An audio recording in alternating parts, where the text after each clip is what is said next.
aprel ayı Azərbaycan tarixi üçün əlamətdar aylardan biridir və düz 9 il öncə 2016-cı il aprelin 2-də Azərbaycan ordusu 4 günlük aprel döyüşləri və ya bir digər adı ilə Lələtəpə əməliyyatına start verir və bu Lələtəpə əməliyyatının Azərbaycan tarixi üçün çox uğurlu nəticələri olur. Həmin uğurlu nəticələrindən biri də elə bizim hazırda qonağı olduğumuz Cocuq Mərcanlı kəndinin işğaldan, daha doğrusu xilas olması ilə bağlıdır. Mən nəyə görə xilas olması deyirəm? Çünki 1993-cü ildə əslində Cocuq Mərcanlı kəndi Ermənistan ordusu tərəfindən işğal olunur və bir il sonra 1994-cü ildə Azərbaycan ordusu tərəfindən işğaldan azad edilir. Lakin burada bir məsələ var idi ki, Lələtəpə yüksəkliyi 1994-cü ildə Ermənistan ordusu tərəfindən artıq işğal olmuşdu və bu Lələtəpə yüksəkliyi də strateji əhəmiyyətə malik bir yüksəkliyi idi. Hansı ki, həmin yüksəklik vasitəsilə Füzuli rayonunun bir sıra kəndləri Mirzənağılıdır, Qazaxlardır, Əhmədallardır, Horadiz şəhəri, Cocuq Mərcanlı kəndi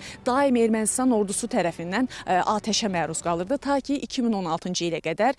2016-cı il bayaqda qeyd etdiyim kimi aprelin 2-sindən etibarən 4 günlük bir aprel döyüşü həyata keçirilir və həmin döyüşdən, əməliyyatdan sonra Lələtəpə yüksəkliyi düşmən işğalından azad edilir və nəticədə Cocuq Mərcanlı sakinləri də bugün olduğu kimi öz yurt yuvalarına qovuşa bilirlər. Elə ona görə də Cocuq Mərcanlı əslində böyük qayıdışın ilk qaranquşu hesab olunur. Onu qeyd edim ki, hazırda burada 150 yaşayış yeri var və 504 sakin yaşayır.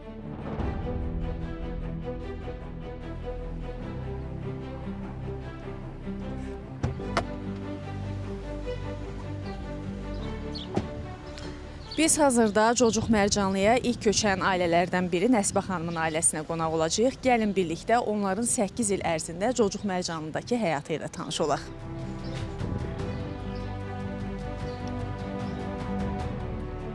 Qayıtdıq bura, doğma yerimizə. Hər cür şərait yaratmışıq.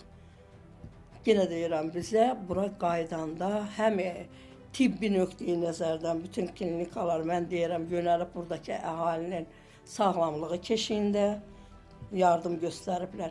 Həm bütün nazirliklər, təşkilatlar Cocuq Mərcanlı sakinlərinə dəstək olub.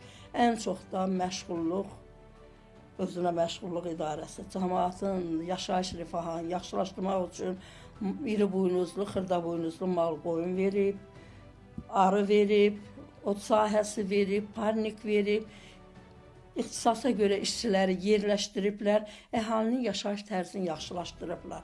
Çox yaxşı baxıldığına görə, şərait yaradıldığına görə indi Bakıda ev olan da istəsəm buradan çıxıb getmək istəmir. Burada yaşamaq istəyir.